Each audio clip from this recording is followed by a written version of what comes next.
On August 21, 2026, Dolly Parton still appeared in People, openly sharing that her health was no longer as good as it once was. But what moved her fans was the fact that Dolly was still talking about the future, still full of passion, and insisting that she had no intention of stopping. No one could have imagined that just 4 days later, the 80-year-old music legend would suddenly pass away, leaving millions of fans stunned. The warning signs seemed to have been there all along. But perhaps even Dolly herself never imagined that her time would be so short. And then, just 1 day after her death, public attention quickly shifted to another question. Who would inherit Dolly Parton's enormous fortune? With an estimated net worth of up to $450 million and no biological children, the question of her heirs became even more mysterious. As details gradually emerged, they raised not only questions, but also a heartbreaking possibility. After her passing, would Dolly truly be allowed to rest in peace? Or would even her grave be drawn into a dispute over money and inheritance? Dolly Parton passed away at the age of 80 on August 25, 2026, bringing to a close a life that had spanned nearly 7 decades in the spotlight. According to information from family representatives, she died peacefully in the arms of her loved ones, bringing an end to an artistic journey that had lasted more than 6 decades. Her death came after a brief battle with cancer, although her family decided not to disclose specific details about the type of cancer or her treatment, out of respect for the privacy she had always valued throughout her extraordinary career. Dolly's final days unfolded so quickly that fans barely had time to prepare themselves emotionally. On August 21st, she was taken to a hospital in Nashville. Reports indicated that Parton had previously been dealing with several health problems, including kidney and immune system issues, following a year in which her health had repeatedly raised concerns. Just 4 days before her death, she was still speaking to People, admitting that she had gone through difficult times with my health, but insisting that she was recovering and continuing to work. In reality, the warning signs had appeared months earlier. During the final months of her life, Dolly Parton's health showed noticeable signs of decline, causing concern among the public. In 2025, Parton had to cancel or postpone several activities because of health problems, including kidney stones and an infection. By August 2026, she was even unable to personally attend an event at Dollywood because she was experiencing dizziness and dehydration, and her doctor advised her not to travel. Even so, Parton continued trying to reassure her fans, kept working, and made plans for new projects. At first, these symptoms seemed like temporary health issues, but they turned out to be warning signs of something far more serious. Fans around the world expressed their concern and prayed for her. But few could have imagined that only weeks later, the talented singer would leave the stage forever. In her final publicly known conversation, Dolly also revealed something that would make the days following her death especially haunting. She said she had not paid enough attention to her own health while caring for her husband, Carl Dean, who died in March 2025 after nearly 60 years of marriage. Parton admitted that she was undergoing treatment, but still wanted to keep working because she had so much left that she wanted to accomplish. At the time, no one knew that just days later, those words would become one of the country music legend's final messages to the public. But that devotion to caring for her husband seems to have caused Dolly to forget about herself. After Carl died on March 3, 2025, at the age of 82, Dolly admitted that during her husband's prolonged illness, she had not taken proper care of her own health. She had been so focused on caring for Carl that many of her own health problems were pushed aside. It was a particularly striking admission because Dolly was still a music icon with an extraordinarily demanding schedule. Yet behind that strong public image was a wife devoting much of her energy to the person she loved. Even more heartbreaking is the possibility that Dolly Parton herself had prepared for this moment years in advance. Her nephew Brian Seaver, who had been responsible for her security for more than 2 decades, was the person who announced the sad news in accordance with what Parton had previously told him she wanted. On August 25th, Brian posted an emotional video on social media, introducing himself as Dolly's nephew and announcing the heartbreaking news on behalf of the Parton-Owens family. He spoke of Dolly not only as a music legend, but also as an aunt, sister, and grandmother whom the entire family deeply loved. Having a family member make the announcement was also believed to be consistent with Dolly's wishes, as she had previously expressed that if she ever died, she wanted her family to be the ones to have the final word with the public, rather than allowing the news to emerge before her loved ones had a chance to speak. According to the wishes Dolly Parton left behind, the family will hold a small and private funeral attended only by those closest to her, with no media or public presence.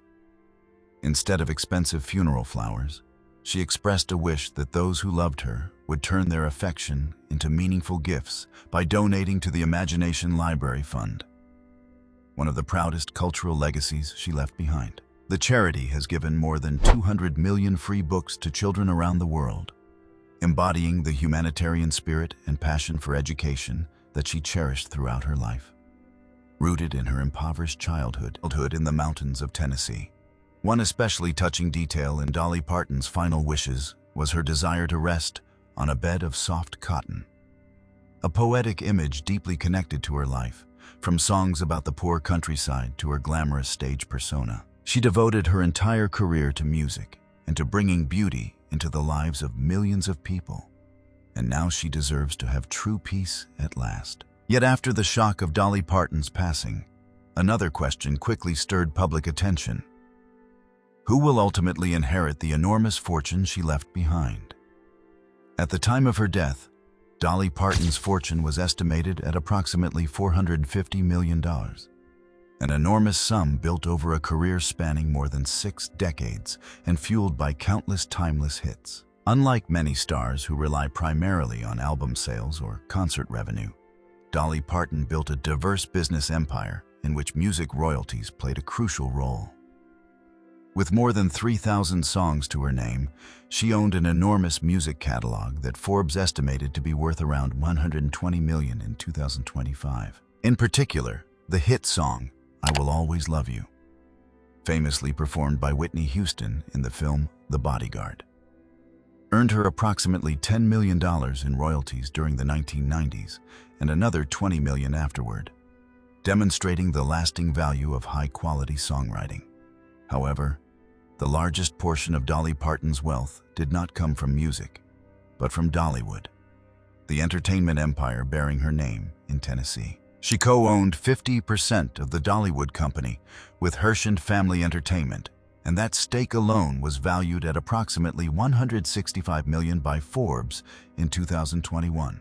The Dollywood empire extends far beyond the main theme park, also encompassing Dollywood's Splash Country Water Park, Dreammore Resort and Spa, and the chain of Dolly Parton's Stampede dinner attraction venues. This business model transformed her name into a multi-million-dollar tourism brand, attracting millions of visitors each year and generating a steady stream of revenue for decades. Beyond Dollywood, Dolly Parton also built an impressive real estate empire, with her primary home in Nashville at its center. She owned several other properties in California, including a cozy cabin in Idlewild and a distinctive home in Solvang, where she even had a dedicated wig room. It was not merely a place to store her famous wigs, but also a space for the endless creativity behind her signature style. The value of her real estate holdings steadily increased over the years, contributing significantly to her overall fortune. Yet what made Dolly Parton particularly interesting was that she never viewed these assets as an end in themselves. Instead, she consistently saw them as tools for accomplishing something greater, especially through charitable work. One of the most distinctive aspects of Dolly Parton's approach to managing her wealth was her ability to generate passive income, which she jokingly called mailbox money, royalties from branded products. She commercialized her image through countless products: Dolly Beauty Cosmetics, cookbooks, wine, home decor, and countless other items. Every product carrying Dolly Parton's name generated a steady stream of income without requiring her to appear or perform. Through this strategy, she transformed her name into a global brand, expanding far beyond the boundaries of a country singer to become a cultural icon with enormous commercial influence. Despite her enormous fortune, Dolly Parton was renowned for her humble lifestyle and tireless commitment to philanthropy. Her charitable work was incredibly diverse, spanning education, healthcare, disaster relief, and community support. Much of this meaningful work was carried out through the Dollywood Foundation, which she founded herself. And it all stemmed from a simple philosophy she once shared. "I'm addicted to the feeling of giving. Knowing that I'm doing something good for somebody else is a wonderful feeling." Her tireless contributions were recognized around the world when she was honored with the Carnegie Medal of Philanthropy in 2022, one of the highest distinctions awarded to philanthropists. Among the countless charitable projects Dolly Parton undertook, perhaps her greatest and most cherished legacy was the Imagination Library, launched in 1995. The project was born out of a loving gift she wanted to give to her beloved father, a man who never learned to read or write and who had always longed for his children to have the educational opportunities he had never been given. The program had a simple yet profoundly noble mission: to send one free, age-appropriate new book every month to children from birth to age 5, regardless of their family circumstances or background. By the time she passed away in August 2026, more than 332 million books had been given to children around the world, with approximately 3.2 million children participating in the program each month. The Imagination Library did not stop at the borders of the United States. Dolly Parton's program grew into a global movement, reaching countries such as Canada, the United Kingdom, Ireland, and Australia. This was not simply about giving away books. It was about giving millions of children opportunities, dreams, and faith in a brighter future.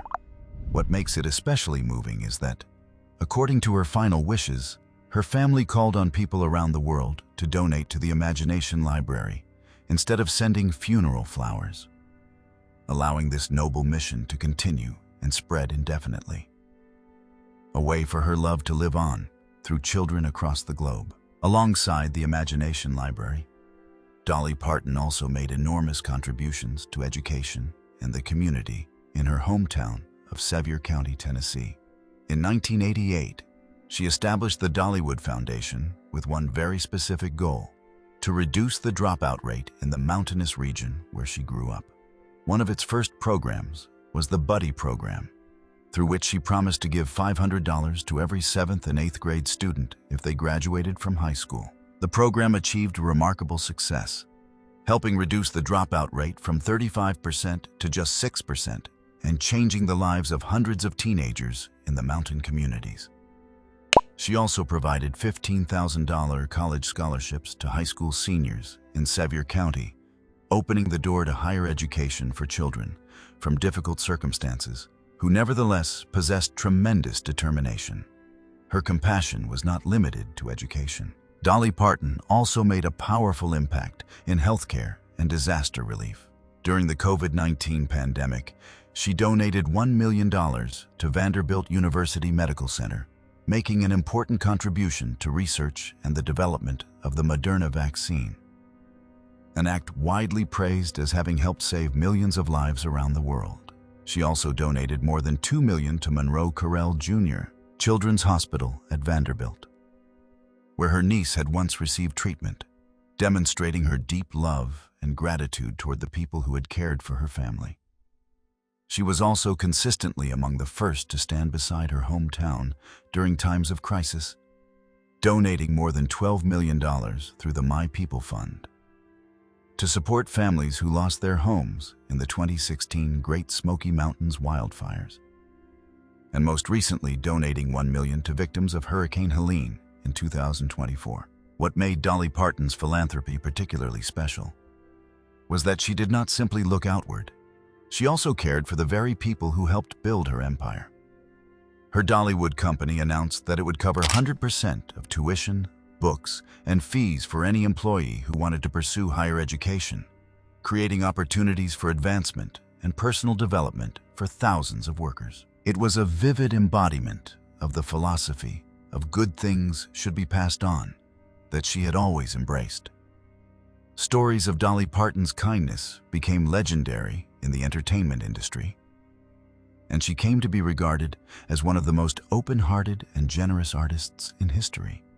She was estimated to have donated more than $600 million throughout her career, a figure that even surpassed the contributions of many professional charitable organizations. What is perhaps most surprising is that despite having a fortune worth hundreds of millions of dollars, Dolly Parton once admitted that she did not feel wealthy in the way many people imagined, because she had always been so generous with what she had.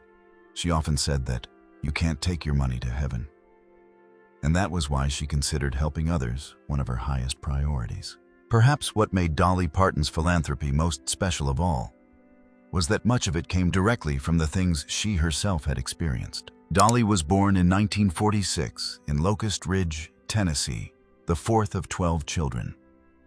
The entire family lived in a small log cabin in the Appalachian Mountains, under extremely difficult conditions. The home had no electricity, running water, or many of the conveniences considered basic today. Her father, Robert Lee Parton, worked manual jobs to support the entire family, but what he earned was often just enough to put food on the table and keep everyone going. Dolly once described her family at the time as dirt poor, poor as poor can be. With so many children and so little income, Dolly understood from an early age what it meant to go without. The family members had to work together and make use of whatever they could find to get by. They slept in simple beds and had to cope with severely limited living conditions. Yet despite their poverty, the Parton family possessed something incredibly rich: music. Dolly's mother often sang and played music, and the children grew up surrounded by the folk melodies of Appalachia. Music became little Dolly's first escape from a life of poverty. One of the things that affected Dolly most deeply was that her father could not read or write. Robert Lee Parton was hardworking, intelligent, and business-minded, but he had never been given the opportunity to receive a proper education. Dolly was deeply saddened when she saw that her father could not read books or write like other people. That memory later became one of the most important motivations behind her lifelong commitment to helping children gain access to books and education. In 1995, Dolly founded the Imagination Library, a program that sends free books to children. And she once said that her father's inability to read was one of the reasons the project was so personally meaningful to her. Poverty also appeared in small but haunting memories that stayed with Dolly throughout her life. One of the most famous stories she later told through the song "Coat of Many Colors" took place when she was a child and her family could not afford to buy her a new coat. Her mother, Avi Lee, took leftover scraps of fabric and sewed them together into a colorful coat for her daughter. Dolly was incredibly proud of the gift and wore it to school. But the other children mocked her because the coat looked as though it had been made from scraps and rags. Dolly ran home crying and told her mother that the other children had called their family poor. Yet Dolly's mother would not allow her daughter to remain trapped in shame. She explained that being poor in money did not mean being poor in love, because their family still had love and things that money could never buy. That lesson stayed with Dolly for the rest of her life. Decades later, after she had become a star who could afford to buy almost anything, Dolly still spoke of that colorful coat as one of the most precious gifts she had ever received. To her, it was a symbol of her mother's love and a reminder that a person's worth is not determined by how much money they have. Dolly's childhood was not defined only by poverty. It was also marked by deeply painful family losses. The Parton family actually had 13 children, but one of Dolly's baby brothers died only days after being born. Growing up in a large family, Dolly witnessed from an early age the hardships that children and parents could face when money, medical care, and opportunities were limited. Those experiences helped shape her profound empathy for children and families going through difficult times. In those circumstances, music became the path that allowed Dolly to change her life. She began writing her first songs when she was very young, received a guitar from her uncle Bill Owens when she was around 7 years old and started performing while still a child. By the age of 10, Dolly had already appeared on television and was earning money from singing. The little girl who had once lived in a home without electricity eventually left her hometown for Nashville, pursued her musical dreams, and gradually became one of the most successful artists in America. But what is truly remarkable is that Dolly never turned her back on her impoverished childhood after becoming wealthy. Instead, she transformed the hardships she had experienced into motivation to help others. The little girl who once did not have a new coat later created a program that brought hundreds of millions of free books to children. The girl who grew up with a father who could not read later spent decades promoting education.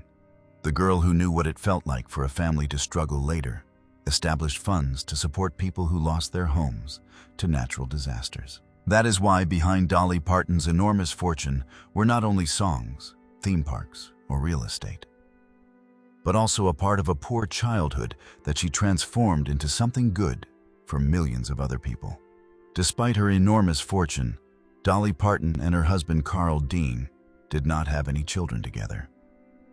When she married Carl Dean in 1966, the two had once considered building a family and had even imagined that if they had a daughter, they would name her Carla. But the children never came.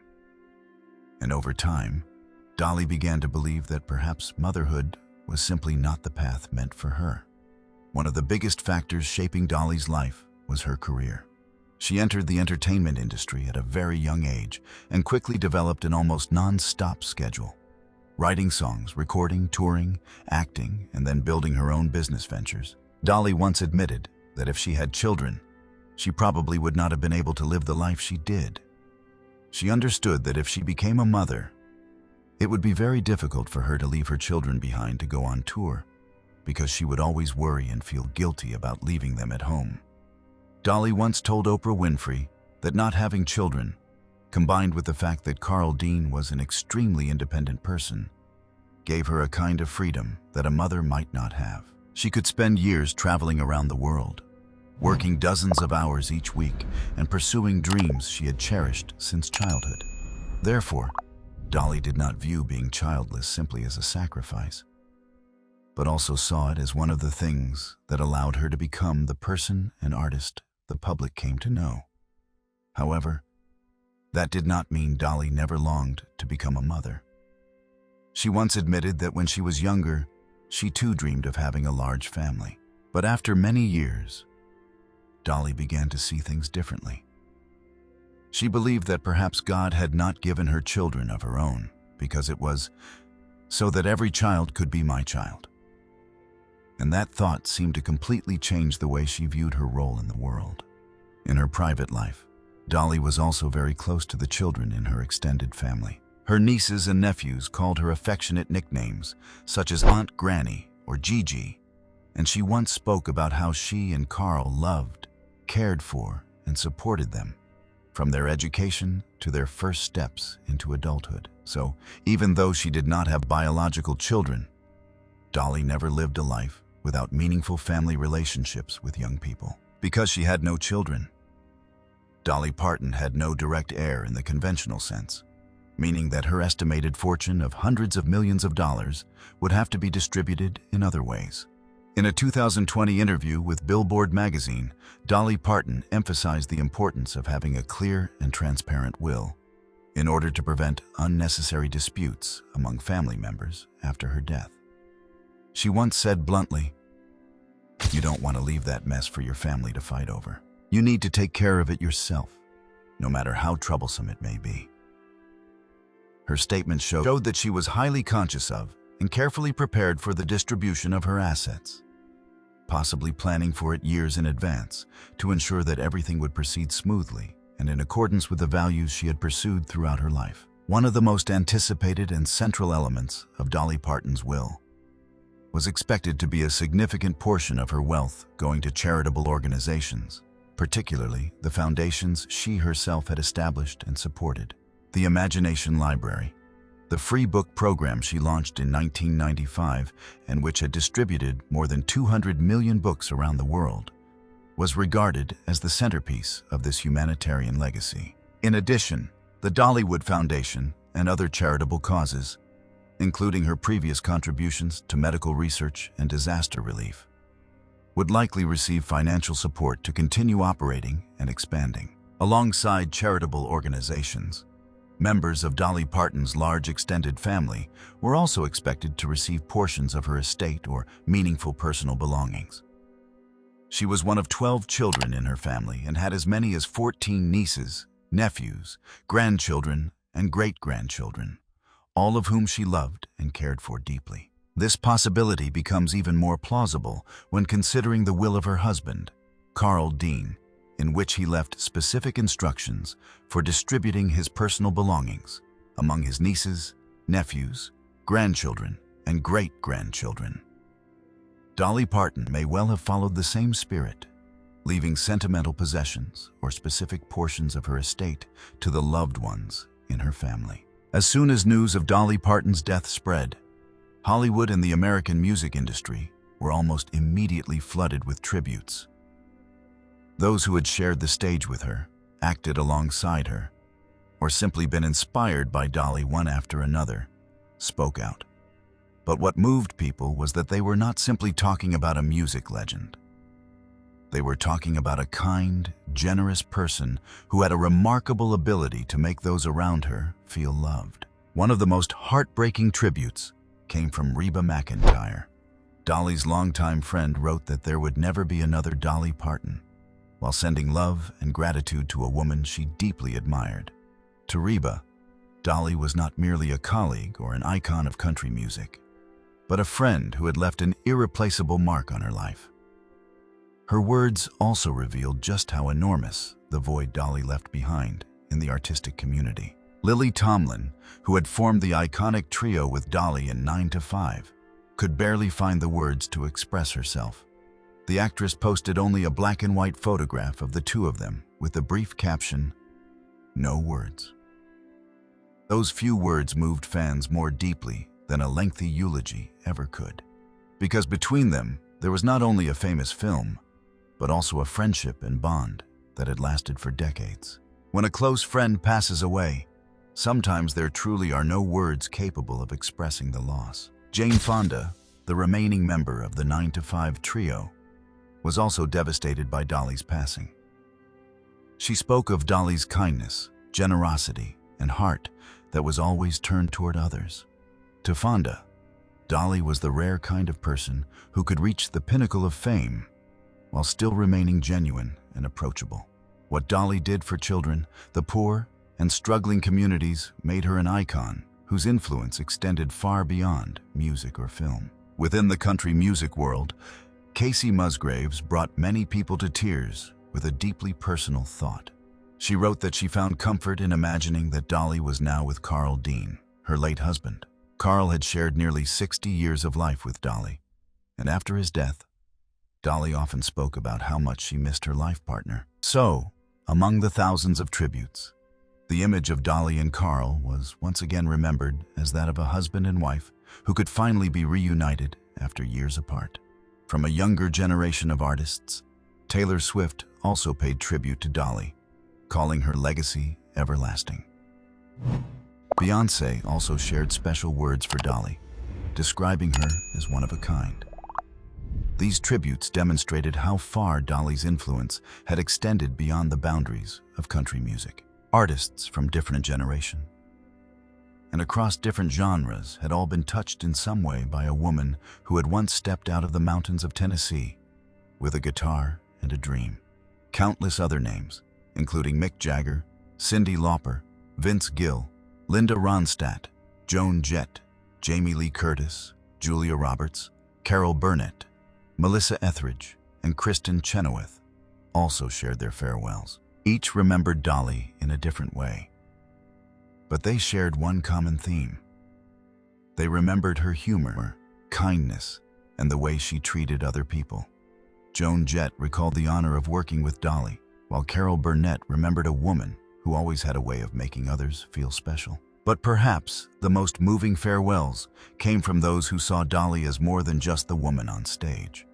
They remembered the poor girl who grew up in a small home in Tennessee, who later became one of the richest and most famous women in America, but never forgot where she came from. Dolly eventually had everything money could buy, yet she still devoted hundreds of millions of dollars to giving children books, supporting education, helping families who had lost their homes, and investing in healthcare.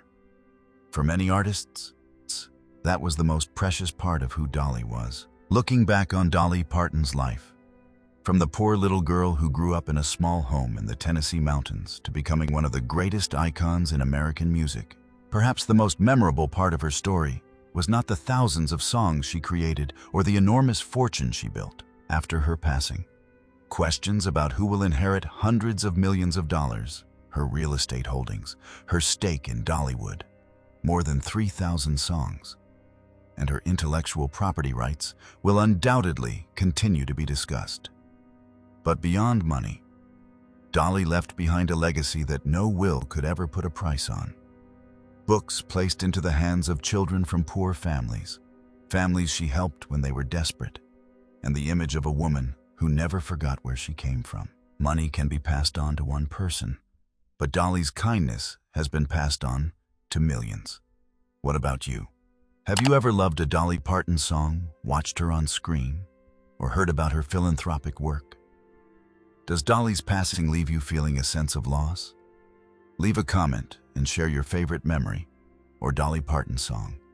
Thank you for staying with us through the final moments of this story. If you enjoy stories about the lives, careers, families, and untold secrets of Hollywood legends, don't forget to subscribe to the channel so you won't miss our next stories.